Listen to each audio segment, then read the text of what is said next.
Bueno, entonces para responder las preguntas del parcial son cuatro. La primera es, ¿qué es la filosofía de la naturaleza? Eh, ¿O en qué consiste el estudio de la filosofía de la naturaleza?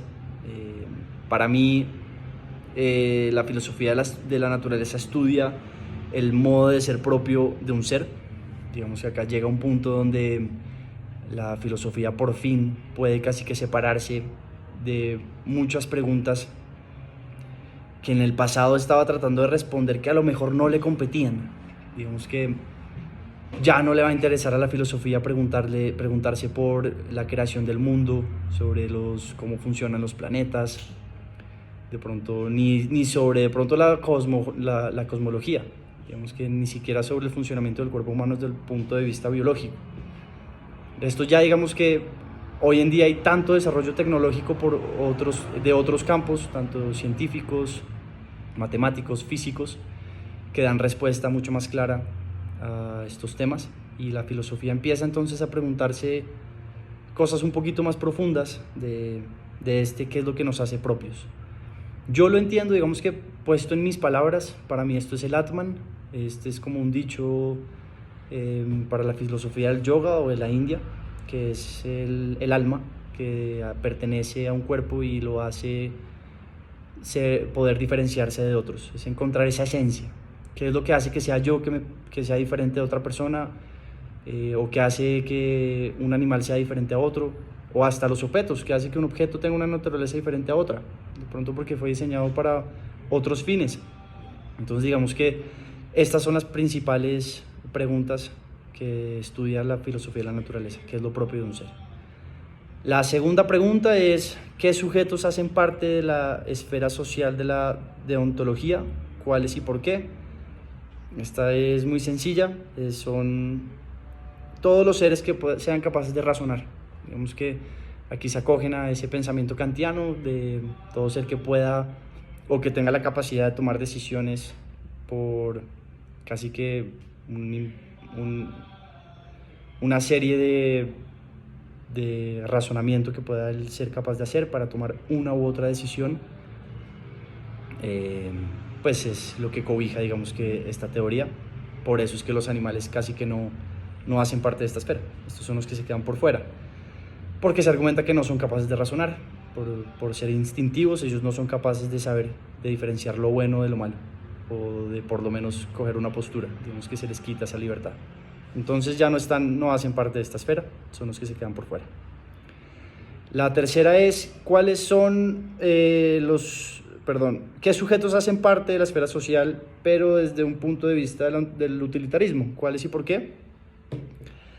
Entonces aquí la esfera social se abre hacia todo ser sintiente. Ya digamos que se amplía un poquito esta visión y le dan la entrada a todo ser que sea capaz de sentir dolor. Quedan por fuera todos los cuerpos vegetales, que es una cuestión que seguramente creo que se va a tocar más adelante en clase, pero desde este punto de vista se involucran a los animales por ser capaces de sentir dolor. Quedan por fuera, pues, evidentemente cualquier objeto, lamentablemente también la naturaleza. Y el cuarto punto es Kant y Mill sobre qué interpretación darían qué posición tendrían del embarazo en Colombia. Sí, como cuál sería la postura de Kant y Mill sobre la interrupción del embarazo en Colombia. Perdón, lo leí mal. Entonces, a ver, yo creería que esta pregunta tiene muchos matices. Es complicada porque hay muchos puntos de vista que habría que analizar antes de dar una razón, pero quiero tomar una postura tajante porque creería que, digamos, que estos dos personajes son bien tajantes, o pues toman puntos de vista que quisiera tratar de interpretar así.